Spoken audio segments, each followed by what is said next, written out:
es tributario del 80 aniversario de la entrada en combate de las brigadas internacionales y del comienzo de la resistencia de los pueblos del Estado español y de los pueblos y del pueblo de Madrid en particular. Un golpe fascista acababa de empezar una guerra civil de 3 años que seguramente con la matanza de comunistas en Indonesia fue la más terrible masacre popular conocida por los pueblos del mundo. Después han venido otras peores, me estoy acordando del pueblo de Irak, de lo que está pasando en Siria, etc. Lo que es cierto es que ese momento supuso un antes y un después para los pueblos del mundo. Después de una gravísima crisis económica, el ascenso del fascismo estaba preparando la Segunda Guerra Mundial y miles de hombres y mujeres, de trabajadores y trabajadoras, de músicos, de poetas, de personal sanitario, entendió que había que venir a Madrid a defender la primera trinchera contra el fascismo. En la canción decía: nuestra patria está hoy en Madrid. Dejaron todo y vinieron. Vinieron algunos atravesando Francia en bicicleta, entre ellos el bisnieto de Charles Darwin, que vino a pelear aquí. Hizo eso, la gente no tenía con qué venir y atravesaron los kilómetros que venían de sus países en bicicleta. 15.000 de ellos están regando el suelo de los pueblos del Estado español. Y para Madrid, para el pueblo de Madrid que vivió esa catarsis que cuentan, de sentirse acorralados, de saber que Yagüe, que llegaba por Extremadura, que Franco, que estaba a las puertas de la Casa de Campo, estaban cercando Madrid, que los pueblos iban cayendo, esa sensación de derrota, de silencio por las calles de Madrid, empezó a convertirse en el revulsivo del no pasarán.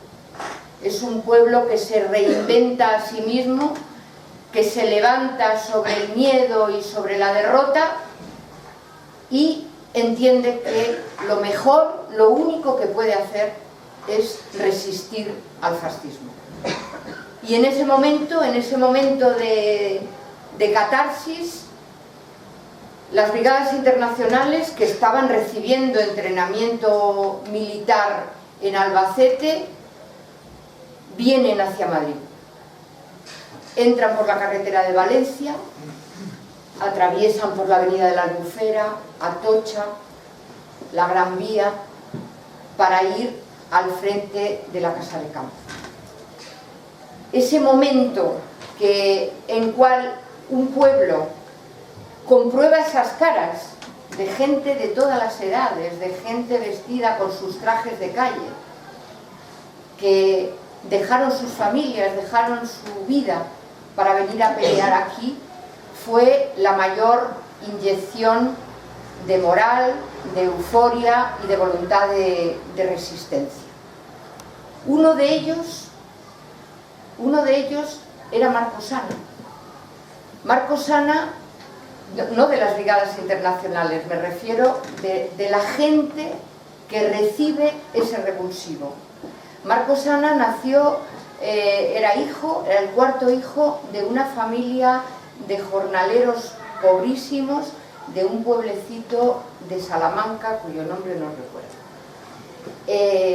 Estaban en la miseria y sus hermanos mayores emigraron a Alcalá de Henares. Esto eran principios de los años 30. Él, con sus padres, como era el hijo pequeño, vino cuando su padre encontró trabajo en Alcalá de Henares. Marcos Sana apenas pudo ir a la escuela, como tantos hijos y hijas de trabajadores, y a los 13 años tuvo que ponerse a trabajar de ayudante en un comercio. A los 16 años, nació en 1920. Luego, al comienzo de la Guerra Civil, tenía 16 años. Con 16 años ingresa en las Juventudes Socialistas, que pasaron a ser las Juventudes Socialistas Unificadas, por la unión de las dos juventudes, de las socialistas y de las comunistas. Y marcha al frente, está luchando en el frente de Madrid, en Peguerinos, en las milicias populares. Está luchando, luego forma parte, era comisario político e instructor de la juventud en el frente del Pardo, hasta que tiene que dejar la lucha, porque al formarse el ejército republicano no podía haber combatientes menores de 18 años. Y por lo tanto no se incorpora al ejército republicano hasta 1938. Su vida es como es el recorrido del hundimiento de la República y de los desastres de la guerra. Logra salir de Madrid antes de que se cierre el cerco de Franco sobre Madrid y va a Alicante, al puerto de Alicante, donde esperaban que buques les sacaran de la península. Una vez que, ese es un episodio poco sabido, una vez que la Marina Republicana, que había permanecido fiel a la República en su inmensa mayoría, secundara el golpe de Casado, que junto con Cipriano Mera y con Julián Besteiro entregaron Madrid a Franco. Ese golpe, el hecho de secundar ese golpe, hizo que todos los barcos de la Marina Republicana que el gobierno Negrín pretendía que sirvieran para evacuar a las decenas de miles de hombres y mujeres, miembros de partidos políticos, de sindicatos, de combatientes que pudieran salir de España, se quedaron atrapados en el puerto de Alicante. Marcosana está en el campo de Almendros, en Alicante, y después en el campo de concentración de Albatera. Logra huir de esos campos de concentración con 19 años ya, y viene a Madrid, donde resiste una semana hasta que un delator le entrega a la policía, y está en la cárcel de Porlier. La cárcel de Porlier está donde el mercado, ahí por la zona de Goya, por allí. La calle Porlier. Sí, en la cárcel de la calle Porlier. Es condenado a muerte 2 veces. Por lo mismo, sus memorias dan cuenta de cómo eran las cosas. Le acusan de matar a 3 en Alcalá de Henares, y hay un montón de fusilados acusados de lo mismo, de matar a esos mismos 3. Es evidente que Marcosana ni siquiera había conocido a la gente de la que le acusaban de matarla, y la primera condena a muerte es revisada por defectos de forma, le vuelven a juzgar y le vuelven a condenar a muerte, y pasa en la cárcel 22 años. De hecho, sale de la cárcel en el año 1961 con un decreto de Franco que concede la libertad a todos aquellos presos que hubieran estado 20 años consecutivos sin salir, y el único que salió era él, porque era el que más tiempo había llevado en la cárcel. En eso influyó también, él conoció en la cárcel, él nos hubiera contado, después a la salida de la cárcel, a Pablo Neruda, a Pablo Picasso, en fin, a todos los grandes de la época. Fue militante del Partido Comunista y luchador por la libertad de los presos. Yo no voy a... él nos contaría, claro, todo lo que yo nos puedo contar. Había copiado un poema suyo que da título a uno de los libros, que dice, unos fragmentos os voy a leer: decidme cómo es un árbol, contadme el canto de un río cuando se cubre de pájaros, habladme del mar, habladme del olor ancho del campo de las estrellas, del aire. Recitadme un horizonte sin cerradura y sin llave, como la choza de un pobre. Decidme cómo es el beso de una mujer. Dadme el nombre del amor. No lo recuerdo. Mi vida os la puedo contar en 2 palabras. Un patio y un trocito de cielo por donde a veces pasan una nube perdida y algún pájaro huyéndose de sus alas. Bueno, pues con la memoria de Marcosana queríamos desde Red Roja honrar la lucha de todos esos hombres y mujeres jóvenes que vivieron en tiempos que se parecen a los nuestros.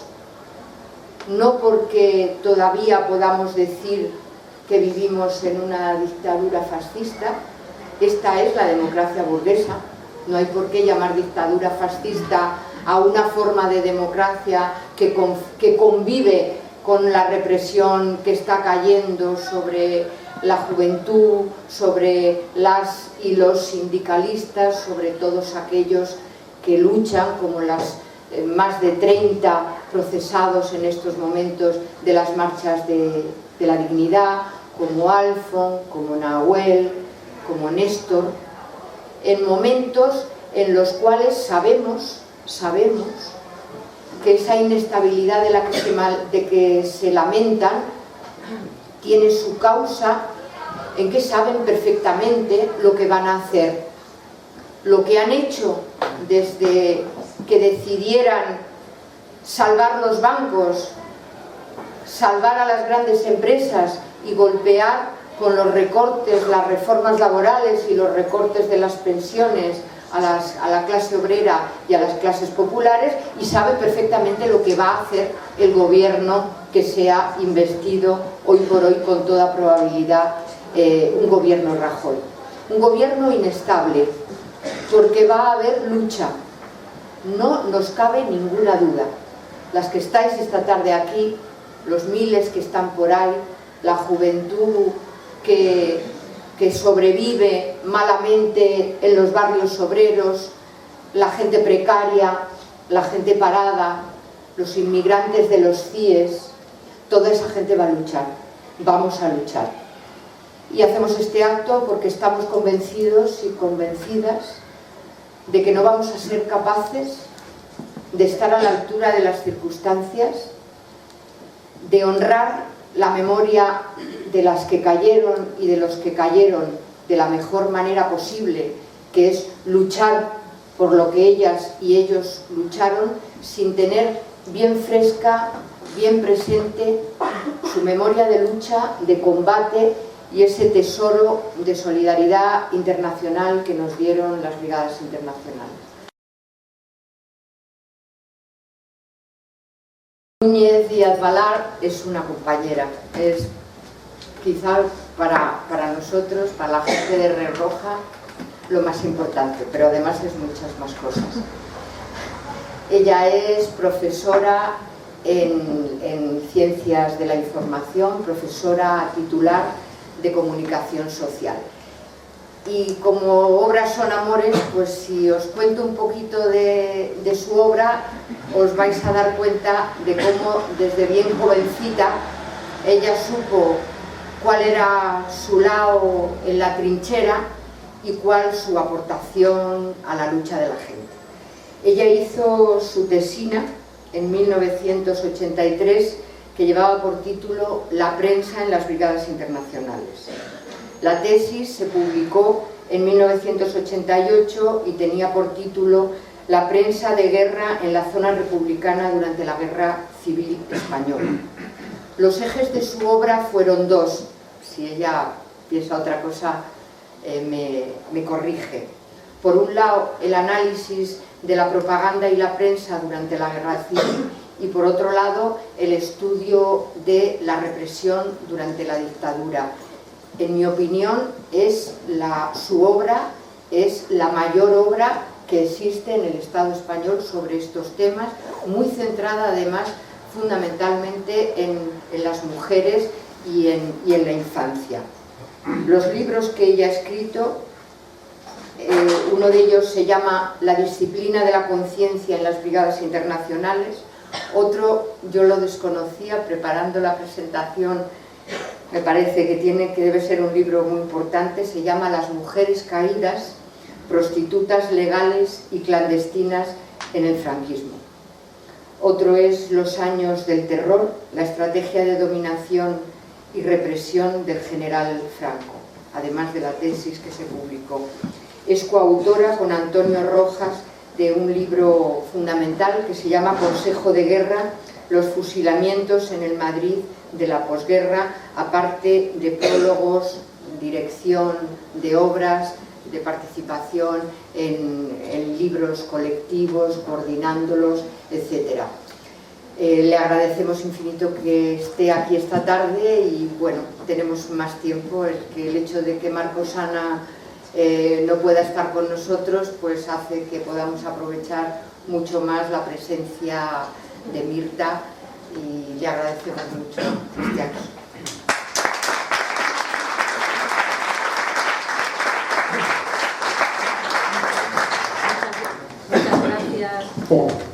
Muchas gracias, Inés, eres muy amable con todo lo que has dicho. Y bueno, ¿cuánto tiempo me das? Pues yo creo que puede estar media hora. Para alivio de oyentes, me saco el reloj e intentaré ajustarme, ¿no? La verdad es que este fue para mí un tema primordial y un tema de primera hora. Las brigadas internacionales, yo estaba terminando la carrera y dije, oh, qué tema tan hermoso, a ver si encuentro algún nexo entre brigadas internacionales y prensa. Y yo no sabía si había muchas o había pocas, pocos periódicos o pocas publicaciones, y encontré más de 50 publicaciones en la Biblioteca Municipal de Madrid que se habían conservado más allá de la guerra y del arrasamiento de la posguerra. No cayó ninguna bomba encima de la Biblioteca Municipal y por lo tanto estaban ahí encuadernadas. Encontré pues unos textos maravillosos de vigor revolucionario y de vigor solidario, esto es muy importante en nuestros días, ¿no?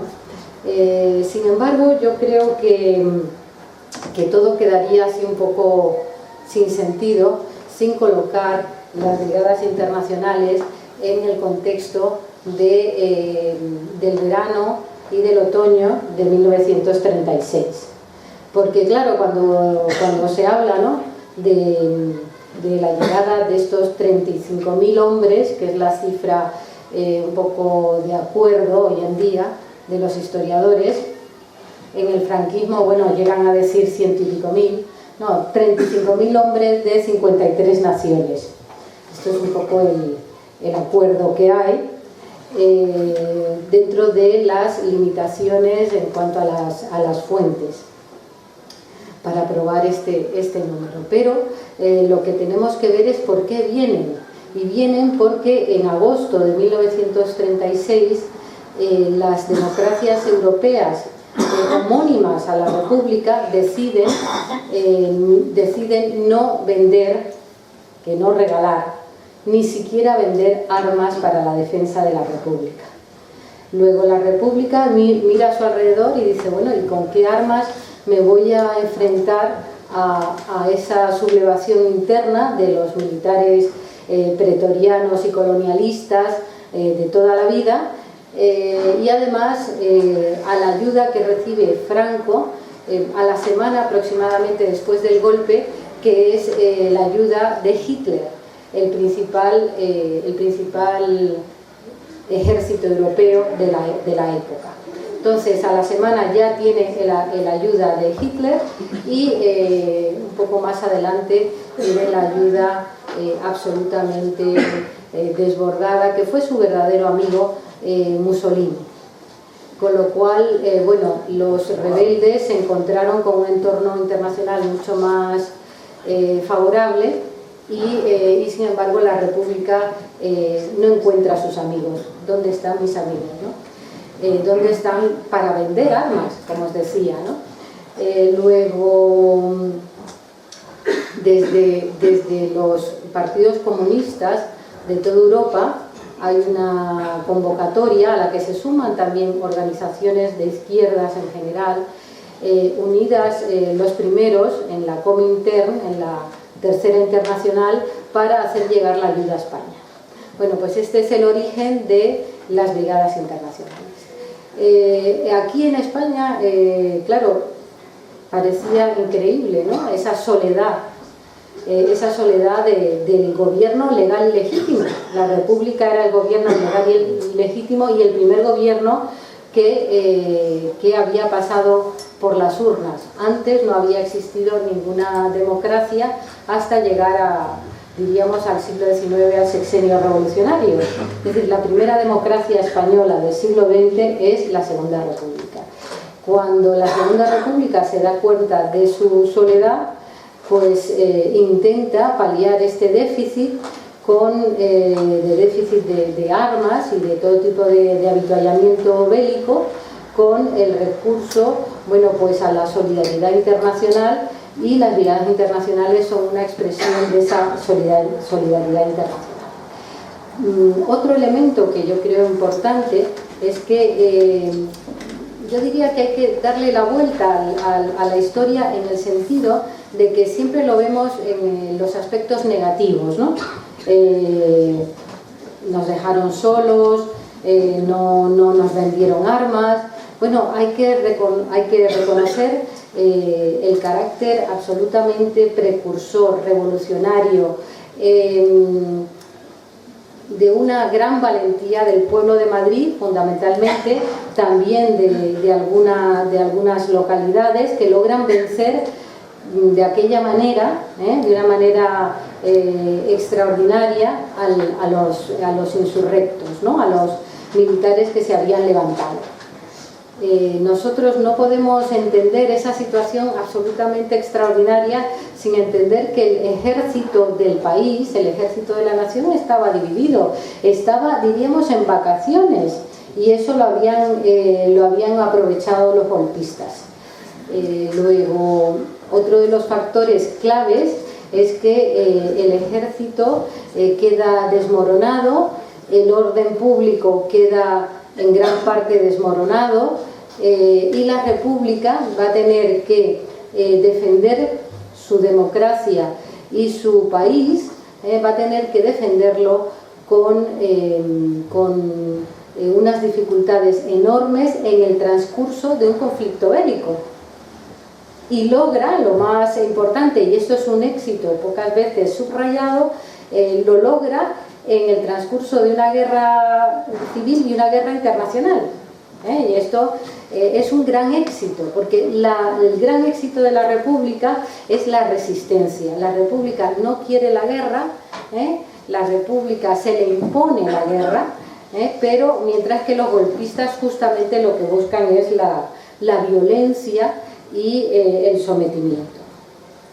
Por otra parte, tenemos que constatar que desde aproximadamente el 28 de agosto Madrid está siendo bombardeado, la capital de la nación está siendo bombardeada, y siempre pienso, bueno, es una pena, aunque pueda resultar contradictorio, que no hayamos tenido una retórica visual de ese heroísmo, porque Picasso hizo el Guernica, y en Madrid hubo decenas de Guernicas, pero no tuvimos la suerte de tener un Picasso.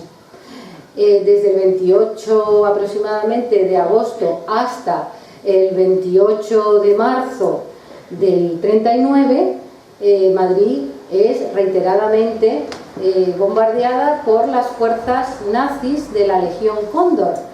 Y eso, bueno, pues todavía está pendiente de una buena investigación, y además de pedirle indemnización a los alemanes, que no les vendría nada mal. De ahí que en esta situación increíble, el pueblo madrileño se une para la defensa. No hay ejército, no hay fuerzas, diríamos, hay fuerzas de la Guardia Civil Republicana, hay fuerzas dispersas, hay fuerzas sin coordinación, pero el enemigo está aquí a las puertas de Madrid, y el pueblo madrileño se apresta a defender la capital y a defender la República. Luego, en el transcurso de estos meses, reconstruye un ejército con la denominación de Ejército Popular Regular. Se quiere hacer una nueva formación regular, pero revolucionaria al mismo tiempo, donde además se incorpora los comisarios políticos como un referente de ese nuevo cuño revolucionario que debía tener el ejército de la nación, porque recordemos que al fin y al cabo había sido parte importante de ese ejército el que se había rebelado o insurreccionado. Por un lado, vemos que se va reconstruyendo ese ejército con unas nuevas características, pero también hay que considerar la situación del gobierno de la nación, del gobierno de la República, ese que había nacido de las urnas y que curiosamente era un gobierno inicialmente republicano homogéneo. Tiene que llegar las fechas de septiembre-octubre del 36 cuando se constituya el primer gobierno de Frente Popular, con fuerzas de varias procedencias, de partidos de izquierda, al gobierno al que se va a incorporar también los anarquistas. Y esto también es otro de los casos extraordinarios de la historia universal. Es decir, que hay muchas razones para que, en fin, estemos bastante orgullosos, ¿no? Pero, como os digo, siempre leemos la historia, o nos han hecho leer la historia desde un punto de vista negativo. Enfrente inicialmente está el doctor Giral, y más adelante el gobierno Largo Caballero. Recordemos que los golpistas, que inicialmente tienen dos cabezas, como una serpiente, dos cabezas, una desde el norte, el general Mola, que es realmente el director de la conspiración que fructifica en un golpe militar, y desde el sur, desde el Marruecos español, el general Franco, y ambos encaminándose a tomar la capital, donde no se les deja entrar durante los 3 años de guerra. Y luego, en esa situación de desconcierto, de desorden, vamos a decir, es el pueblo, y fundamentalmente el pueblo de Madrid, el que defiende la nación en un hecho absolutamente universalmente extraordinario y modélico para el resto de la humanidad. Este gobierno va a establecer relaciones diplomáticas con la URSS, y va a ser estas relaciones las que van a permitir que a partir de septiembre-octubre del 36, en ese otoño clave para la República empiece a recibir armas a crédito, no regaladas, por parte de la Unión Soviética. Este hecho fue un arma de doble filo, por supuesto. Porque, claro, ¿para qué queríamos más? Toda la propaganda del fascismo estaba diciendo que la república era una república soviética, marxista, atea, anticlerical, más y más y más. Y claro, este hecho pues se da a conocer como un refrendo de esta propaganda. Pero en la práctica hay que decir que existían esas recientes relaciones diplomáticas, y si no llega a ser por esta venta a crédito de armas de la Unión Soviética, Madrid, por ejemplo, no se hubiera podido defender, y la República, por ende, pues tampoco.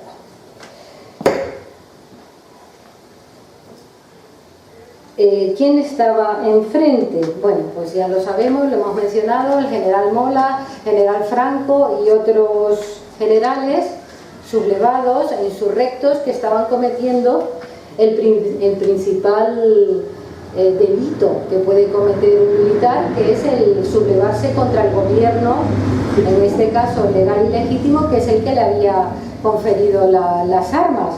Pero además, muy pronto, ellos adoptan una propaganda que fue muy efectiva, que es de nosotros somos el Estado.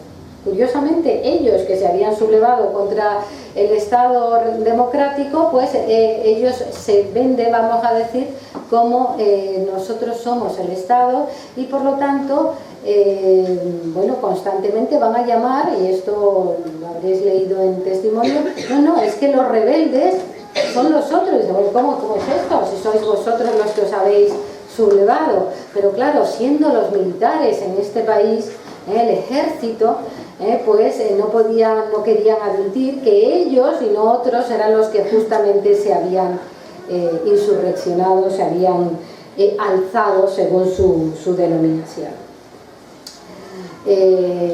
A la altura ya del 1 de octubre del 36, Franco logra poner su bota sobre otros militares que también le hacían sombra, y logra ser declarado en la única elección a la que se sometió en toda su vida. Eran otros 13 los que le elegían, tampoco era para mucho, que es ser declarado jefe del Estado, jefe del ejército y generalísimo de todos los ejércitos. O sea, todo el poder en su mano.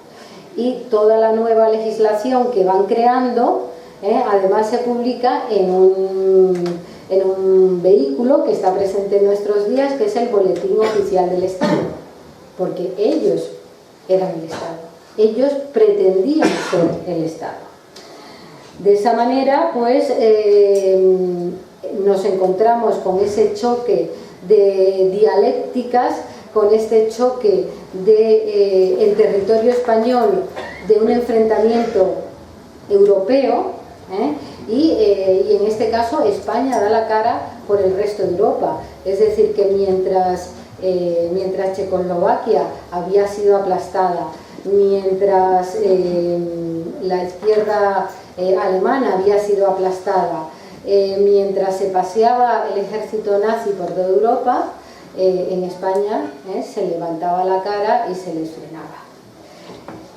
Nosotros nos encontramos en el punto en el cual la población civil en Madrid empieza a pasar hambre, empieza a encontrarse en una situación dramática, y por lo tanto se procede, por ejemplo, a la evacuación de niños, a la evacuación de población civil para intentar, en fin, que el abastecimiento pudiera sostenerse y por otra parte pudiera mejorarse las condiciones de defensa. No me queda mucho tiempo. ¿Cuándo entran en juego las brigadas internacionales? Bueno, esto es muy épico. Esto es muy épico porque el pueblo de Madrid, que considera que, bueno, nos han dejado solos, de pronto ven marchando, y esto hay muchos testimonios, ven marchando a los brigadistas por la Gran Vía, ¿no? ¿Y estos quiénes son? Tienen un paso militar porque muchos de ellos han pasado el servicio militar en el país de origen, están calzados con botas. Hay que recordar que cuando el pueblo español se enfrenta a los golpistas, se enfrentan los trabajadores, se enfrentan las clases medias, y esos trabajadores muchas veces van con alpargatas, y eso lo podéis ver en las fotos y en los noticiarios. Y con este invierno madrileño, pues imaginaros lo que significaba. Sin embargo, los brigadistas están calzados, tienen botas, la solidaridad internacional responde, y también inicialmente con con un uniforme y con unas chaquetas de cuero que van a ser la envidia de esa milicia muy heroica, pero bastante desarrapada, porque no hay un abastecimiento regular que les permita, bueno, pues, un uniforme o que les permita. En esa medida nosotros encontramos que las brigadas encarnan el reforzamiento, el reforzamiento de lo que podríamos llamar ese ejército regular de cuño revolucionario, que convive inicialmente con las milicias, pero que las milicias va a ser una solución de urgencia. Y por lo tanto, cuando el frente llega a Madrid, que es justamente en esta época, septiembre-octubre del 36, se cuestiona por la mayor parte de las fuerzas políticas, la mayor parte, el mantener o no el modelo miliciano. Esto suele ser objeto de bastante debate, pero yo diría que se mantiene, diríamos que se refuerza el modelo regular, porque las milicias han sido muy heroicas, pero lo que tienen enfrente es un ejército regular, con lo cual se decide continuar con el modelo regular, que enfrenta mejor el ejército golpista. Y ya os digo que este es un tema debatido hasta nuestros días. Las brigadas internacionales forman un cuerpo autónomo dentro de ese ejército regular y se va homogeneizando a partir de las conformaciones de origen, ¿no? La 11 Brigada Internacional, la 12 Brigada Internacional, la 13, la 14 y la 15 son las diríamos, del punto de partida, y la 11 Brigada Internacional, bueno, pues ahí están los alemanes antifascistas que fueron los primeros que pusieron el pie en la Gran Vía y que causaron esta grata sorpresa de que sabían marchar y aparentemente sabían también defender un país que no era el suyo, pero que defendían la lucha mundial de los trabajadores, que estaba siendo pisoteada por el fascismo internacional. Perdonad un segundito, que llueve un poquito.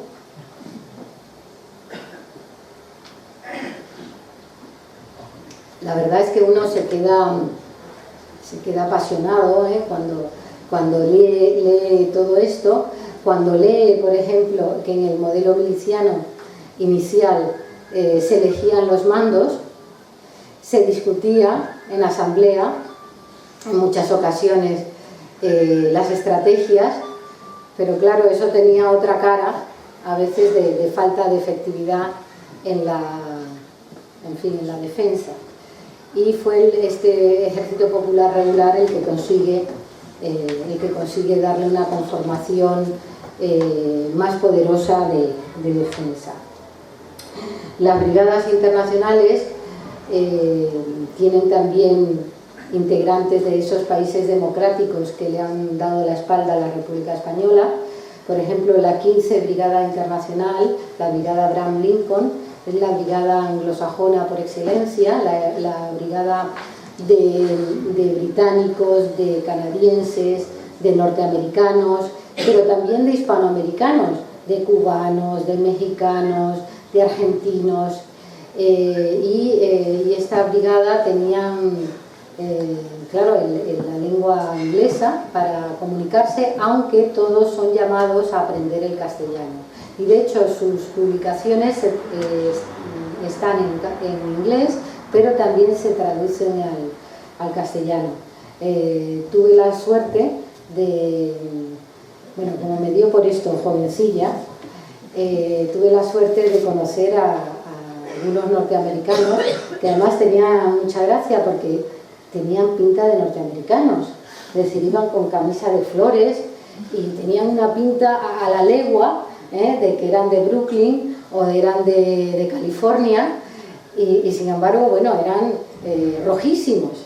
y ya muy mayores, pues por ejemplo encabezaban manifestaciones, encabezaban suscripciones públicas para mandar a Nicaragua, a la Nicaragua revolucionaria del Frente Sandinista inicial, bueno, pues unas ambulancias y eran gente maravillosa, y además, como suelen ser los norteamericanos, eran muy hábiles para la comunicación. Entonces hacían y hacen sus descendientes, porque creo que quedan uno o dos vivos, unos certámenes internacionales donde algún presentador televisivo conocido, algún actor o actriz conocidas intervienen, sacan dinero para algún álbum conmemorativo. Bueno, son gente encantadora. Y por lo tanto esa línea la vemos en los norteamericanos y también en todos aquellos que lograron estructurar durante décadas movimientos de solidaridad en sus países, porque hay que recordar que un porcentaje de ellos quedó en tierra española, o bien muertos, o bien heridos, o bien prisioneros que si lograron sobrevivir, cosa que no era fácil si caían en manos del ejército sublevado, pues fueron llevados a San Pedro de Cardeñas, un monasterio de Burgos, y ahí fueron objeto de canje en el caso de sobrevivir a los primeros momentos de represión sangrienta, en el cual eran la carne preferida de Paredón. Pero luego, ya una vez que, como sabemos, bueno, pues el transcurso de la política internacional va a dar lugar a que la España franquista se vea abocada a hablar con los aliados, los suyos, entre comillas, pues pierden la guerra mundial, ellos son objeto de canje. Entonces te cambio uno, me devuelves otros, y así, bueno, pues se procede a retirar a los últimos combatientes que han quedado en territorio español. Yo animaría a aquellos, a los jóvenes y no tan jóvenes, que les gustan estos temas, pues hay un fondo muy interesante en la Universidad de Albacete, que, como sabéis, Albacete fue el núcleo donde se cohesionaron estos voluntarios, muy importantes, voluntarios del mundo entero, para ser unificados en las brigadas, en batallones, en cuerpos de ejército, y entonces, bueno, pues quedan documentos sobre su estancia en Albacete, y en Albacete además están muy contentos porque han puesto Albacete en la geografía universal. Albacete, pues, están muy contentos, y ahí hay un fondo muy interesante también de entrevistas a los supervivientes de las brigadas internacionales. Bueno, pues yo cumplo con el horario que me ha sugerido Ángeles, y por lo tanto, bueno, pues si queréis luego, pues podemos tratar cualquier punto que no haya quedado claro. Gracias.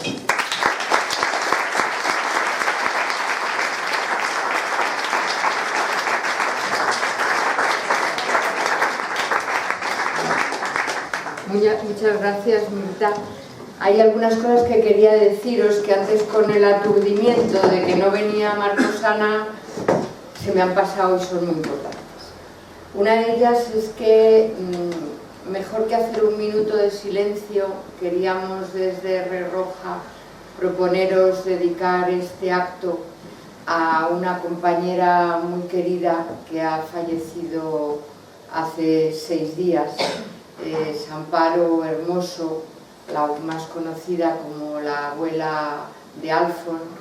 Era, bueno, militante de la Solidaridad y de Red Roja, también, y segurísimo que hubiera estado aquí con nosotros si no hubiera sido porque un puñetero cáncer que se declaró precisamente a raíz del sufrimiento familiar que supuso esa detención, ese ensañamiento de los aparatos del Estado con Alfon como rehén de la juventud luchadora. Su abuela, que siempre había sido una comunista y una mujer luchadora, pues con el resto de la familia ocupó la primera línea de combate, y en este caso pues el cuerpo humano, que es frágil, pues expresó el dolor pues con una enfermedad que se la llevó. Entonces, bueno, en honor de ella le queríamos dedicar, con vuestro acuerdo, si os parece, este acto a su memoria. También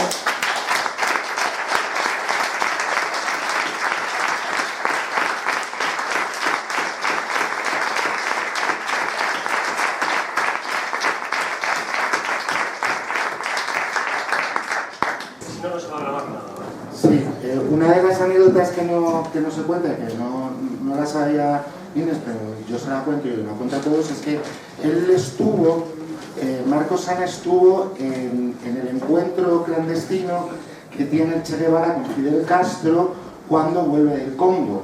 Él va acompañando a Pablo Neruda y demás, y se encuentran allí todos, y claro, estaban recibiendo a Pablo Neruda, a Fidel Castro, y él estaba siendo clandestino, el Che Guevara. Y Rodi Ibérico publica un libro donde Marcos Sana da información del Che Guevara, y dice que lo ve enfermo, que dice que se veía que no iba a tener mucho recorrido su aventura en Bolivia. Es un texto muy interesante. Luego, decir nada, a Mirta, apuntar que lo que has dicho, destacar también que no fueron solo militares, que el papel de la Iglesia y el fascismo y el catolicismo es muy importante en la guerra civil. O sea, incluso yo creo que hay que empezar a decir que la culpa de la guerra civil en este país la tuvo la Iglesia católica, y ya está, sí, solo decir eso. Gracias. Realmente en una charla siempre se te quedan muchas cosas en el tintero, y evidentemente normalmente creo que es más adecuado decir el bloque de poder tradicional en España, que es el ejército, que es la Iglesia y que es la oligarquía. Es más completo. Ya que sucede que yo conozco bien a Marcos por los viajes que ha hecho a un país muy querido para mí, que es Suecia, donde las brigadas internacionales, los 550 suecos que sobrevivieron, han sido un grupo muy activo, y siempre nosotros, los del partido, sabéis qué partido me refiero, hemos contado con su apoyo, y Marcos ha estado con ellos. Y de hecho colaboró en la inauguración del monumento a las brigadas internacionales que hay en el puerto de Estocolmo, que iba a ir Dolores, pero no pudo ir, pero ha estado Marcos. Y es un monumento enorme en una ciudad donde todos los 1 de mayo, todas las fuerzas de izquierdas, desde anarquistas a comunistas, se reúnen, y siempre tiene flores frescas. Y Marcos está muy al tanto de toda esta historia. Los brigadistas suecos, de todos los países, pero los suecos concretamente, han sido una parte muy activa en la solidaridad contra Franco, de siempre. Y Marcos lo sabe muy bien. Una pena no darle un abrazo hoy. Las brigadas internacionales y sobre los hombres y mujeres luchadores en la guerra civil, ¿no? La derrota de la República fue una de las cosas más dramáticas que sucedieron, ¿no? Y no solamente la derrota, sino la brutal represión que continuó pueblo a pueblo, que fue un exterminio. Un compañero nuestro es de un pueblecito de Monte Aragón, de Toledo, contaba que en ese pueblo fusilaron a todos los mayores de 14 años, excluyendo a unos pocos que no estaban, entre ellos su abuelo, que era ferroviario, ¿no? Es decir, el horror de la guerra es algo que yo creo que para todos los que tenemos familia que vivió aquella circunstancia es muy difícil de superar.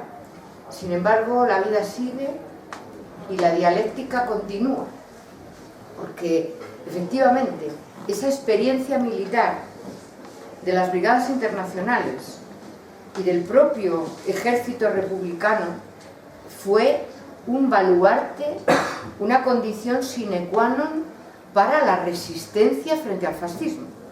Es decir, esos 3 años de guerra, esos 3 años de sabiduría militar, de experiencia de resistencia, junto con la fortaleza moral que debió suponer haber luchado, fue, recientemente se ha publicado la noticia de un libro, no me acuerdo cuál, de un historiador británico que todavía no está publicado aquí, en el que da cuenta precisamente de eso, de que la resistencia en Francia, sobre todo, fue posible por los republicanos y las republicanas y por las brigadas internacionales y por los comunistas.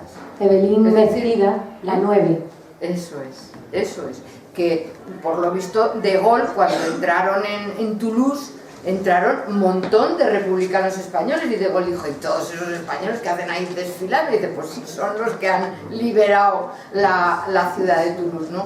Yo creo que eso es muy importante porque la vida sigue a pesar de todas las derrotas, ¿no? Y esa memoria queda, y esa memoria es importantísimo tenerla.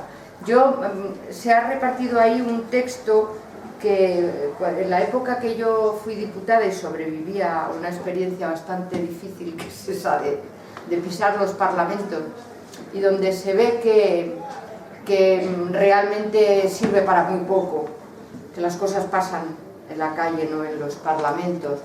Una de las cosas que yo recuerdo más importantes fue el haber tenido el honor de haber hecho la propuesta parlamentaria del reconocimiento de la nacionalidad española a los y las brigadistas internacionales, como le prometió Dolores Ibárruri en su despedida en Barcelona en 1938, haciendo caso, como ponía en el vídeo, al Comité de No Intervención, ¿no?